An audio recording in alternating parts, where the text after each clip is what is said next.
their war room subscription, join the war room. 2 or 3 years later, you know, they're at the meetups, they're here, and they're driving a Lambo. Yeah, it's truly beautiful. It's truly beautiful. I'm the only one with a Bugatti so far. They can't join if the Bugatti has to stay at their house. There's people in the war room richer than me, okay, but they're perhaps a little bit more subtle. Yeah, but, they like to move under the radar. Yeah, I'm kind of the opposite. Yeah. So we were talking about people who got rich relatively quickly.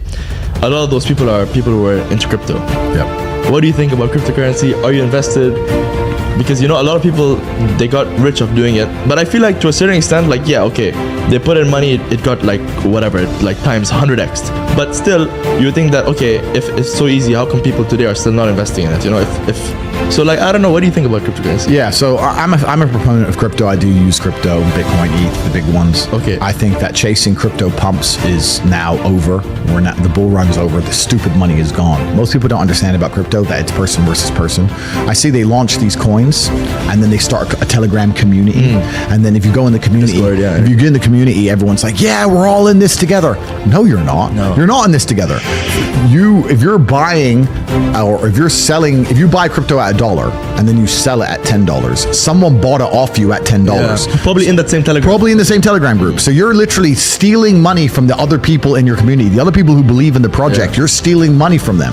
It's player versus player. They start these stupid communities so all of you sit there and don't dump so that the developer can dump. Yeah. You're all dummies. All of you guys. You're all dummies. Yeah. It's player versus player. And a lot of the dumb money is now gone. People who were stupid, who believed in all this They crap, learned their lesson. they've lost all their money. Yeah. So now the only people left in crypto is the smart money, and that's very, very hard to steal, right? Yeah. So I think that the idea of chasing a pump right now is very foolish. Yeah. I also think that one of the detrimental things about crypto is that it recently made people a bunch of money. Yeah, sure. In the last 2 to 3 years, or 6 months, 9 months, whatever it was, the bull run. But the people who made money with crypto didn't learn any real skills. They didn't learn sales. They didn't learn marketing. They didn't learn management. Didn't learn how to deal with stress. Didn't learn how to grow a company. Didn't learn how to deal with taxes. They didn't struggle. They didn't learn anything. They didn't struggle. Yeah. There was no pain. They bought a coin. They watched it go up. Now they tell the world how smart they are. They think they're a genius. They think they're too good to work, these people. Nah, I'm too smart to work. You don't understand. I know crypto. I bought this coin. My friend, every single coin went up. You're not a genius. Everything went up. All of them went up. You could have bought anything. Yeah, you were in the right place at the right time. You made a little bit of money, but you've learned absolutely zero. And unfortunately, if you have money but no lessons and you're still a dummy, that money's not going to last long, and you're going to lose it. And the world we live in now is also hyper expensive. Like, you make a couple $100,000 and you think you're rich. You lose 20% the same day. Bro, like, the amount of money you need nowadays to be considered rich is ridiculous. Yeah. I was with Dan Bilzerian a couple weeks ago, and I was telling him how quickly my life has changed. I used to go to a holiday for a week with 500, 600 pounds, right, for the week. Yeah. When Dan messaged me and said, hey, let's hang out, he was in France, I was in Romania. I was like, cool. Yeah. I had some cars in Germany I had trucked over to wait for me there because the roads are nice. I organized my jet from Bucharest to France.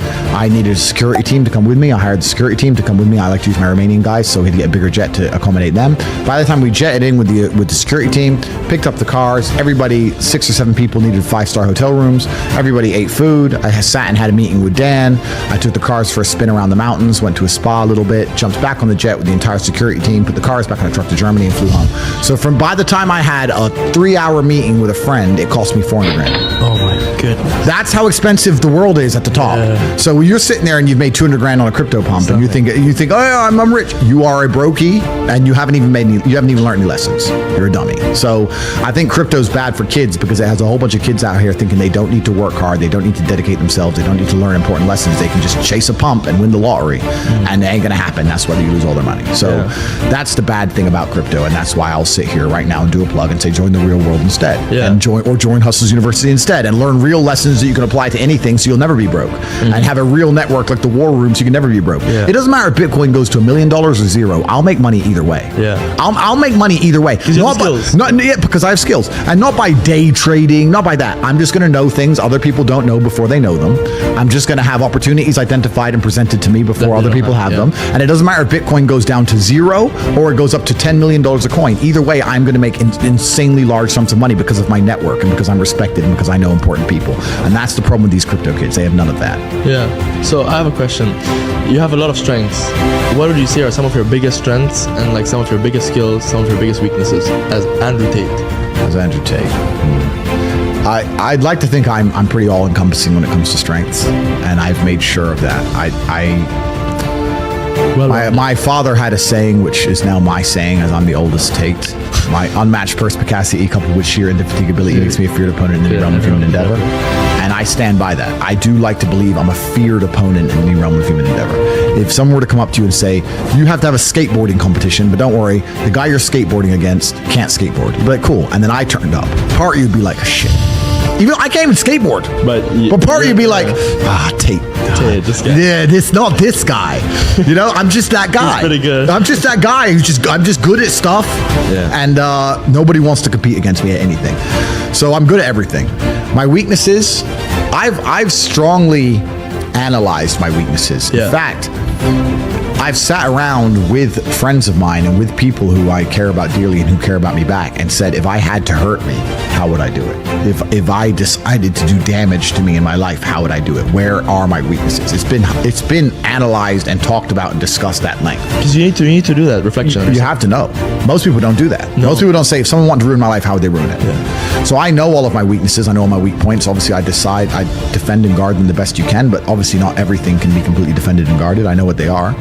I'm not going to advertise them to the feral psychopaths of Earth. Okay. But I think in terms of how difficult a target on Earth is, I'm certainly one of the top hardest people on Earth to damage, whether emotionally, psychologically, physically, etc. I'm extremely difficult to damage because I live a reality in which I'm very conscious of these things, paranoid perhaps, and I'm hard to get to. Most men, you can just steal his girlfriend. Most men, you just steal his chick. Exactly. You steal his chick or just run up on him when he goes to the chicken chip shop. And most men are so easy to hurt. Most men you can just lie about in the media, matrix attack them, and they'll have a mental breakdown. Most men are so absolutely not mentally They'll say weak. sorry. They'll cry. I did none of that stuff, right? Most men, you can just message his girl. You can just get a famous guy with a blue tick to message his girl, and bam. Before you know it, she's in his bed talking about how that man.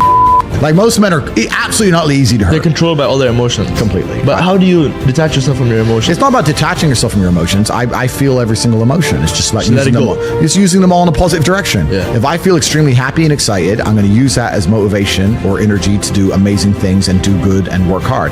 If I feel absolutely depressed and distraught, I'm going to use that as endless energy and motivation to do amazing things and work hard. It doesn't matter what you give me. Energy cannot be destroyed. It can only be converted and transferred. It doesn't matter what fuel you give me. If you give me diesel, petrol, kerosene, vodka, doesn't matter what you put inside of my engine. Hard work is going to come out. Absolutely. Success. That's all I know how to do. Yeah. That's all I know how to do. It doesn't matter what fuel you put in my engine. My engine only knows how to do one thing, and that is succeed.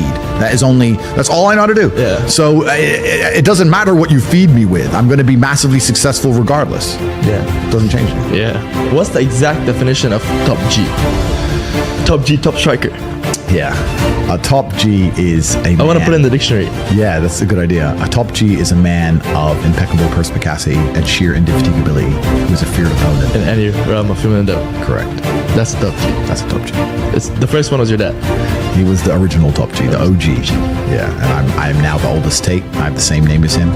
So Emery Andrew Tate II is gone. Emery Andrew Tate III is here. And there'll be a day when Emery Andrew Tate IV is fighting the Matrix. This is the beauty of life. I have a question. Destiny and lineage. It's a bit sensitive, but I mean, I heard in a video you spoke about it during the time of your father, God rest his soul, his funeral. Yep. You I think at that time you had some work going on. Yep. And maybe you could relay that story and. Yep. Yeah, so I missed my father's funeral because I just moved to Romania. I had just invested every single penny I had in this enterprise. I was now the oldest man alive in the Tate family. I had to look after my mother and my siblings and take care of people. I had to make a choice. Do I fly back to America and spend money and time and go to this funeral and, waste a few weeks? Or do I sit here and just focus on this enterprise and make sure that it cannot fail? And we talked earlier about speed. Most people go, it's only 2 weeks. It's only a week. It's only a week. People who say it's only a week are the people who are broke. They don't value time. That's the reason you're all poor, because you say it's only a week. So, it's tomorrow. Oh, I'll do it later. It's only an hour. It's only a day. It's only a minute. You are competing against people like me. We do not waste a second. So I had to make a decision. And I decided that as the oldest man in the family, it's more important that I achieve financial stability for all of us than to go and pay respects to my father and his funeral, because I paid respect to him every single day of his life, and I pay respect to his memory every single day now, and I pay respect to him by being monumentally successful. The reason my father is talked about and discussed at length is because of the absolutely amazing son I have become.